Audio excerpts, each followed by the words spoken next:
माझ्याकडे हा एवढा मोठा ब्रेड होता. मग म्हटलं त्याचे ब्रेड रोल करू, खूप छान होतात. मग त्यासाठी ब्रेड घेतले आणि ब्राऊन कडा काढून घेतल्या आणि मग ते बारीक करून घेतलं. मग उकडलेले बटाटे, कांदा, मिरची सगळं बारीक चिरून घेतलं. मग ते एका बाउलमध्ये काढून घेतलं आणि त्यामध्ये चिली फ्लेक, चाट मसाला, मीठ, लाल तिखट, थोडीशी हळदी आणि आलं लसूण पेस्ट सगळं घालून छान असं मिक्स केलं.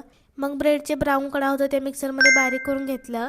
मग त्या मिश्रणाचे छोटे छोटे रोल तयार केले आणि कॉर्नफ्लॉवरच्या पिठामध्ये ते रोल डीप करून घेतले आणि गरम तेलात छान तळून घेतले. आणि हो, तयार झाले ब्रेड रोल. खूपच सोपी रेसिपी आहे आणि चवीला पण एकदम मस्त लागते. तुम्ही पण एकदा नक्की ट्राय करून बघा. त्यानंतर माझं पार्सल आलं होतं, मी ते बघत होते. त्यानंतर संध्याकाळी मी गेले होते क्रिसमस स्टारचं डेकोरेशन पाहायला. तिथे जवळपास 1000 स्टार होते आणि सगळेच घरीच बनवलेले होते. खूप सुंदर डेकोरेशन केलं होतं, अगदी बघण्यासारखं होतं. मग रात्री घरी येऊन फ्रेश होऊन छान असं स्किन केअर केलं आणि आजचा व्लॉग इथे संपवते. Thanks for watching. बाय.